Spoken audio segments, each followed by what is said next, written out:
నేను మీకు అందరికీ రిపీటెడ్గా చెప్తున్నా, రాబోయేది data driven decision making governance. నేను ఈ మాట వాడుతున్నాను మీ అందరితో. మీరు బాగా చేశారని మీరు అనుకుంటున్నారు, ఎండ్ అవుట్కమ్ రావడం లేదు.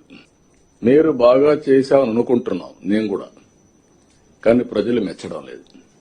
ఏ స్టేక్ హోల్డర్స్ కోసం పనిచేశామో వాళ్ళు మెచ్చకపోతే దెర్ ఇస్ సంథింగ్. ఒక డిపార్ట్మెంట్ అవుట్ స్టాండింగ్ పర్ఫార్మెన్స్ ఉంది, ఒక డిపార్ట్మెంట్ ఇంకా పికప్ కాల. ఇలాంటివి కూడా సమస్యలు ఉన్నాయి. అందుకే నేను వారానికి ఒక 3-4 గంటలు డేటా మీద కూర్చుంటున్నా. కలెక్టర్ల గ్రాఫ్ బాగాలేక కాదు స్వామి, నీ గ్రాఫ్ బాగాలేక పడిపోతా ఉంది. నీది అనేది నీకు అర్థం కావడంలా.